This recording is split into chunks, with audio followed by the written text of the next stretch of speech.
Aidex dublash kanali taqdim etadi. Maroqli tomosha tilaymiz. Salom kelajagim.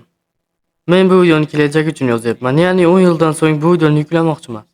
Demak, sizlar bu videoni 2025-yil ko'rasizlar. Hozir esa 2015-yil. Ungacha o'lganimda bu juda g'alati ish bo'lardi. Balki men jannatda bo'larmidim.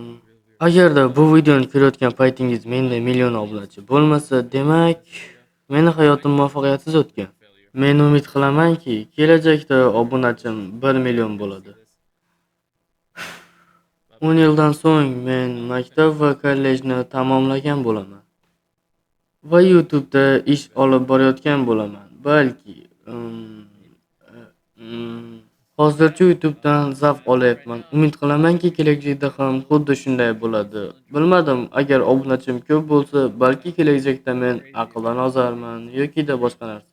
Hozirgi vaqtda mening obunachim 8000 ta va umumiy ko'rishlar sonim esa 1.800.000 ta. Sizlar esa buni hozirgi kanalim bilan solishtiring. Umid qilamanki, hozirgacha million obunachim bo'ladi. Iltimos, kelajakda shunday bo'lsin. O'zi nega qo'limni bunday qildim? Kelajakda obunachim 1 million bo'lsin. Men nima deyishni ham bilmayman. Umid qilamanki, kelajakda obunachim 1 million bo'ladi. Va do'stim, men bir narsaga qiziqyapman. Ertaga imtihonimiz bor. Va o'zingni va meni ertangi imtihondagi bahoyimizni eslay olasanmi yoki yo'qmi? Bu menga juda ham qiziq. Men imtihonga umuman tayyorlanmayapman. Buni 10 yildan so'ng ham eslab qolishingni istardim. Shunday ekan, eslab qolsang, men juda ham hayron qolardim. 10 yildan so'ng men balki uylanarman va shunga o'xshash narsalar. Men hali uylanganim yo'q va menda hali 1 million obunachi yo'q. Demak, men hali ham sizlar uchun katta yutqazuvchiman. Keyin esa umid qilamanki, 10 yildan so'ng ham YouTube ishlataman. Agarda bu videoni YouTube'ga joylamasam, bu g'alati bo'lardi. Agar istasanglar, men sizlarga sana va soatni ko'rsataman. Mana hozirgi vaqt. Umid qilamanki, sizlarga bu ko'rinyapti. Va menimcha 10 yildan so'ng ham odamlar YouTube ishlatadi. Ha, men buni bilmayman.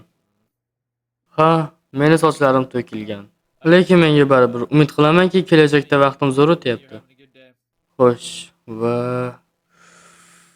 men millioner bo'laman. Menimcha shunday. 10 yil.